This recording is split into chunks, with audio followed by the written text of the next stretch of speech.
Perte record de l'armée russe.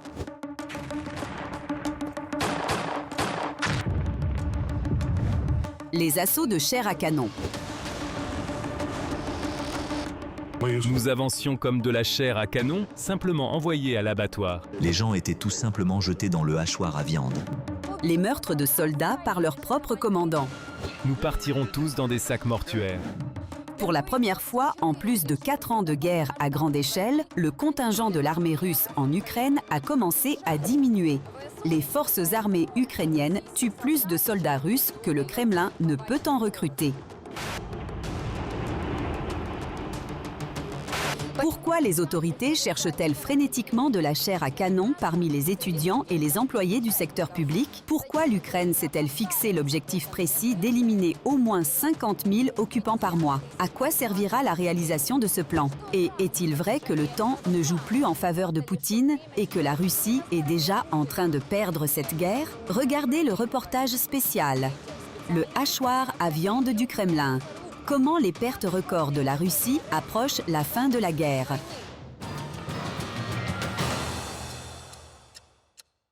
Les pertes russes en Ukraine dépassent depuis longtemps le cadre de la soi-disant opération militaire spéciale. C'est une guerre pour laquelle la Russie paie de la vie des centaines de milliers de ses citoyens.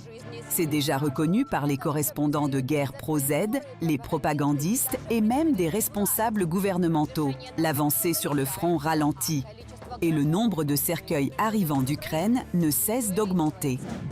Début avril 2026, le nombre total de soldats russes tués et grièvement blessés a dépassé 1,3 million. Chaque jour, l'armée ukrainienne tue en moyenne 1 millier d'occupants, soit 30 000 par mois. Et ce chiffre va bientôt augmenter. Les forces armées ukrainiennes intensifient rapidement leurs frappes de drones. Les drones sont responsables de 90% des décès de soldats russes. Augmenter les pertes mensuelles de l'armée russe de 30 000 à 50 000 hommes. Tel est l'objectif stratégique fixé par le ministre ukrainien de la Défense, Mikhailo Fedorov, pour les forces armées ukrainiennes. Et ce n'est pas un hasard. Nous approchons régulièrement du chiffre de 50 000 occupants russes éliminés par mois. Ce niveau de perte devrait rendre la poursuite de la guerre extrêmement non rentable pour la Russie et la contraindre à accepter la paix sous la pression. Depuis décembre 2025, et ce pour le 4e mois consécutif, les pertes de l'armée russe dépassent ses recrutements. Autrement dit, les forces armées ukrainiennes éliminent plus de soldats que les Russes n'en recrutent. Cela signifie que le contingent de l'armée d'occupation en Ukraine a commencé à diminuer pour la première fois depuis de nombreuses années. Lorsque les pertes dépasseront 50 000 hommes par mois, cela deviendra un indicateur critique pour les envahisseurs. Notre tâche consiste à continuer de trouver des solutions qui nous permettront de détruire davantage d'ennemis. Mikhailo Fedorov est connu pour ses approches innovantes. Lorsqu'il dirigeait le ministère de la Transformation numérique, il a mis en œuvre de nombreux projets réussis. Désormais, il introduit de nouvelles technologies dans l'armée, ce qui inquiète fortement les correspondants de guerre pro-Z et les militaires russes. Beaucoup d'entre eux reconnaissent déjà que le nombre de pertes de l'armée russe continuera d'augmenter de manière constante. La situation est critique pour la Russie. Où trouver 50 000 soldats par mois pour remplacer ceux qui ont été tués? Il leur faut recruter de la chair à canon. La population est réticente. Il faut donc l'appâter avec des primes importantes. On propose désormais à chaque nouvelle recrue une prime unique de 2 millions de roubles. Multipliez 50 000 personnes par 2 millions. Cela représente 100 milliards de roubles à payer en un seul mois. Sur une année, cela représente 1200 milliards de roubles. Le budget russe ne dispose pas d'une telle somme. À cela s'ajoutent les frais funéraires pour chaque défunt, 8 millions de roubles.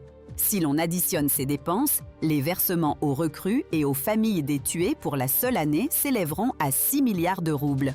C'est plusieurs fois supérieur au déficit budgétaire total de la Fédération de Russie prévu pour 2026. Une somme absolument exorbitante, même pour le régime belliciste de Poutine.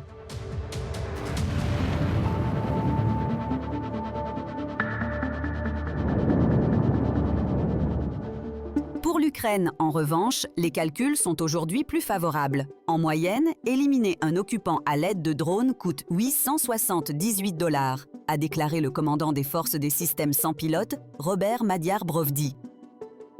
Nous devons échanger le plastique et le métal contre des Russes morts. C'est le meilleur taux de change. Quand tu t'envoles, explose-le et regarde-le retomber. Et tout le monde crie et se réjouit. Parfait. Selon Robert Madyar-Brovdi, pour chaque Ukrainien tué dans les forces de systèmes sans pilote, 400 Russes sont éliminés. La priorité de l'Ukraine est de sauver la vie de ses propres soldats en détruisant les occupants à l'aide de drones. Des drones capables de voler même par mauvais temps, par exemple des bombardiers lourds comme le Vampire ou le Heavy Shot.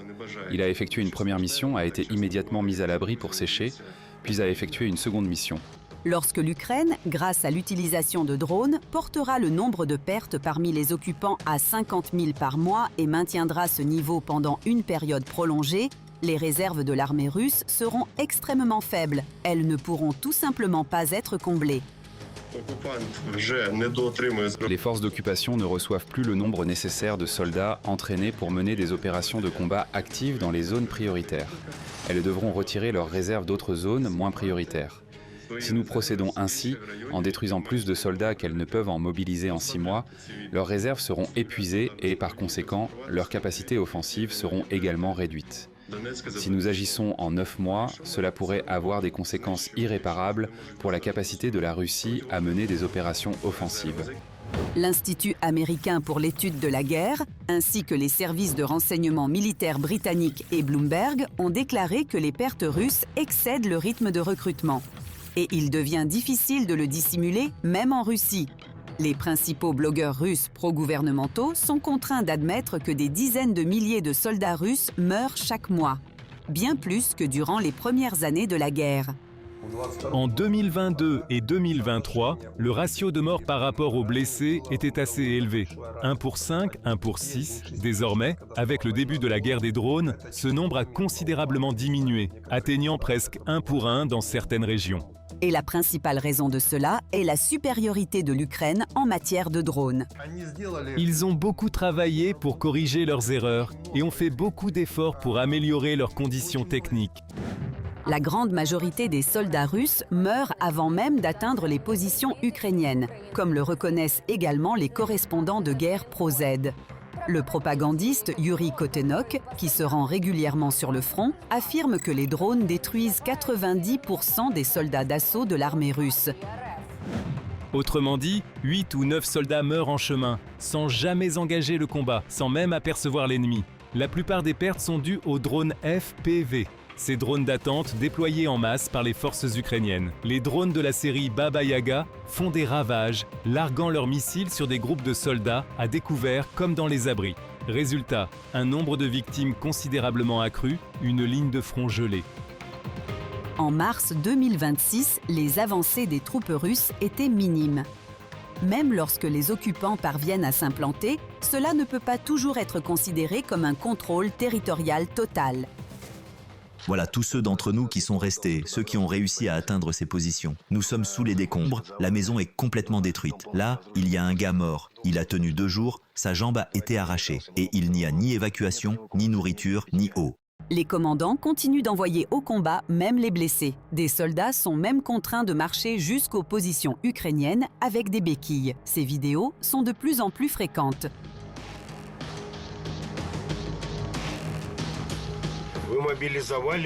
Vous avez mobilisé des hommes. Il a 2 béquilles. Il peut à peine marcher. Que peut-il faire au combat? Rien.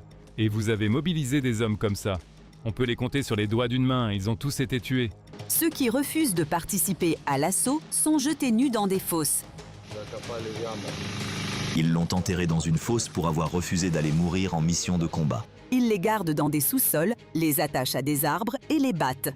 Ils ont attaché à un arbre et ont battu avec une matraque en caoutchouc.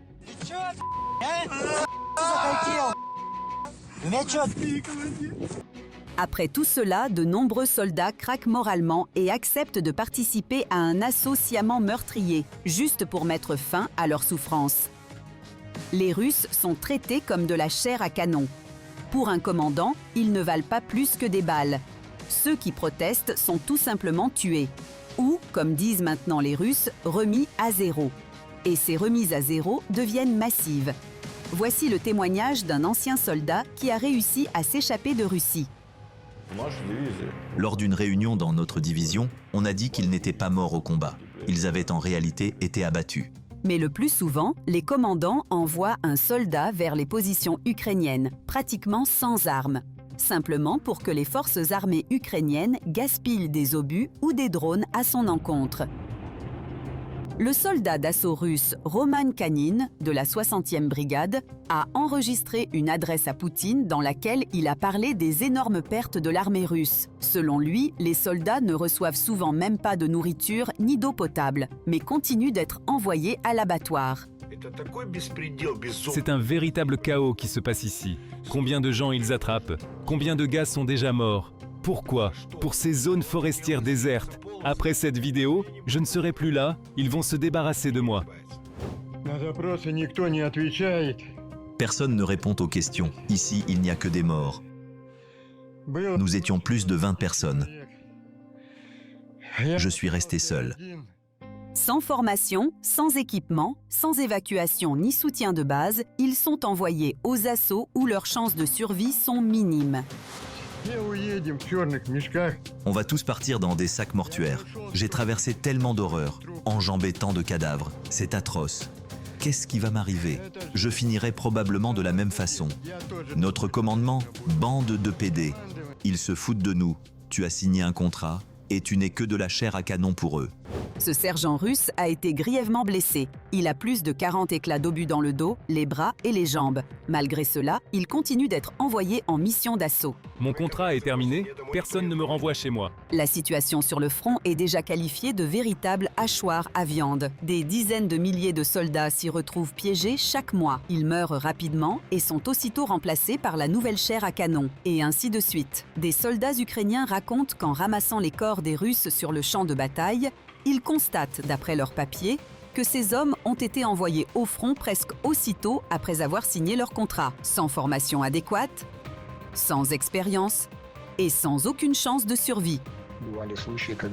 Il y a eu des cas où 5 à 10 jours maximum se sont écoulés entre la réception des documents et le décès. Dans les régions de Russie, ils ont déjà ratissé tout ce qu'ils pouvaient. Ils ont commencé par les périphéries les plus déprimées. Les gens vivant dans la pauvreté étaient attirés vers la guerre par des paiements élevés. Dites-moi, s'il vous plaît, à quel point est-il difficile de convaincre quelqu'un de servir dans l'armée si son salaire annuel ne dépasse pas quelques centaines de milliers de roubles, alors qu'ici, il peut gagner 2 fois plus en un seul mois. Il existe déjà de nombreux villages en Russie où il ne reste pratiquement plus d'hommes en âge d'être mobilisés. Ils sont partis à la guerre et beaucoup y sont déjà morts. Dans certains endroits, les autorités locales préfèrent ne pas le dire. Ailleurs, au contraire, elles s'en vantent. Voici le village de Sedanka, dans le kraï du Kamtchatka. Le gouverneur lui a attribué le titre de village de la vaillance militaire. La raison, 42 des 67 hommes en âge de travailler sont partis pour la soi-disant opération militaire spéciale. La plupart des habitants locaux ne comprennent toujours pas en quoi consiste ce statut et quel avantage il apporte au village. La Touva, la Bouriatie, le Bachkortostan et d'autres régions ont perdu un nombre considérable d'hommes. Voici à quoi ressemble leur cimetière. Ils s'agrandissent sans cesse, des dizaines de nouvelles tombes de soldats tués au combat apparaissent chaque jour. Face à cette situation, les gens hésitent à signer un contrat, même pour des sommes importantes. Après tout, on ne peut pas les emporter dans la tombe. De plus, le bouche à oreille fonctionne à merveille. On entend parler de commandants envoyant leurs soldats à l'abattoir et ces derniers meurent en quelques jours. Mais la machine militaire russe a besoin de nouvelles recrues. Alors, elle envoie tout le monde au front. Alcooliques, malades chroniques, personnes atteintes de troubles mentaux, toxicomanes et même ceux qui souffrent de tuberculose, d'hépatite ou du sida. Et maintenant, ils ramassent littéralement à l'aspirateur des gens qui n'ont tout simplement nulle part où aller, absolument nulle part. Les commandants ne se soucient ni de leur état de santé, ni de leur préparation au combat. Quelle différence cela fait-il? Qui envoyer dans un assaut suicide? Pourtant, ces nouvelles recrues sont souvent difficiles même à appeler des soldats. Une horde guerrière. Je n'aime pas utiliser le mot l'armée, ce n'est pas un mot approprié. Mais il s'agit bien d'une horde guerrière. Ils continuent de recruter de la chair à canon dans les centres de détention provisoire et les prisons. Ils amènent ici des prisonniers en masse. Mais cette ressource, elle aussi, est épuisée. De nombreuses prisons et colonies pénitentiaires en Russie sont désormais vides. Depuis le début de la guerre, plus de 100 prisons ont fermé leurs portes. Les prisons sont saturées. Cette catégorie de citoyens demeure la cible principale, et elle le restera toujours. Toute personne détenue, arrêtée et surtout condamnée représente une chair à canon potentielle. Il n'en reste tout simplement plus beaucoup. Tous ceux qui sont emprisonnés aujourd'hui partent au front. Et voici ce que disent d'anciens détenus qui se sont rendus prisonniers aux forces armées ukrainiennes. Ils disent « Signe le contrat, la Russie a besoin de combattants. Ils commencent à menacer. Si tu refuses, on va prolonger ta peine. Nos commandants, CPD, ils nous envoient au front comme de la viande pour se débarrasser de nous, afin qu'il y ait moins de prisonniers, moins de détenus. » Il devient de plus en plus difficile pour les autorités russes de combler les pertes considérables au front. Ils ont besoin de soldats. Par conséquent, le Kremlin a commencé à recruter des étudiants pour combattre, principalement ceux qui ont échoué ou négligé leurs études. De ce fait, les universités durcissent leurs critères d'exclusion. Les étudiants n'ont pas le droit de passer leurs examens. De ce fait, l'université crée elle-même une situation quasi légale d'exclusion et propose comme alternative la signature d'un contrat.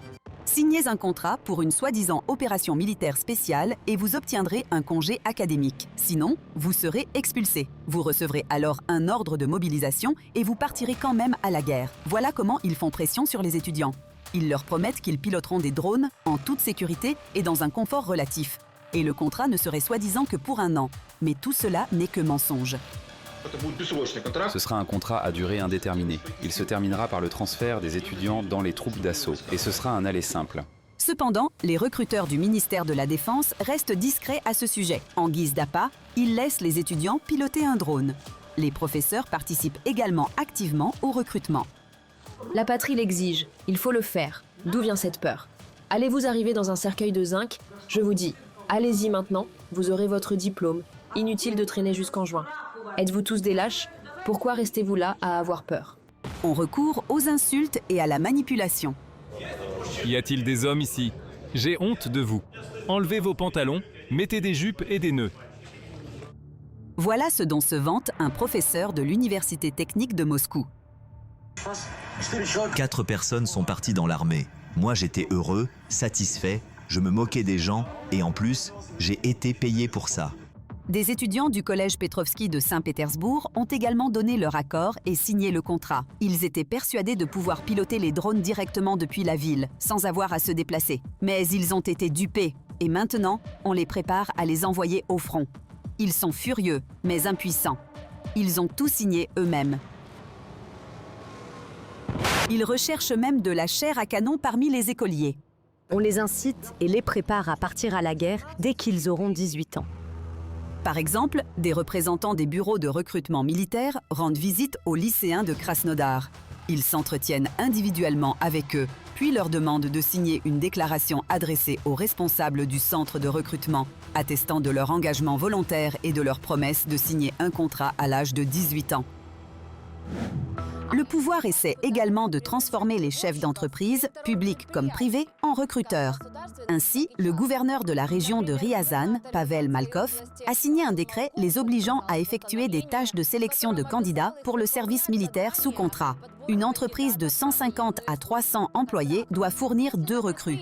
Celle de plus de 300 employés doit en fournir 3 et celle de plus de 500, 5. Mais de telles méthodes ne permettront certainement pas d'atteindre les effectifs nécessaires pour compenser les pertes considérables subies par la Russie au front. Les employés des entreprises privées et publiques ne sont pas obligés de partir à la guerre sur simple ordre de leurs supérieurs. Les étudiants, quant à eux, refusent en grande majorité, malgré les pressions et les menaces. Les jeunes lisent les chaînes Telegram et savent ce qui les attend dans l'armée russe.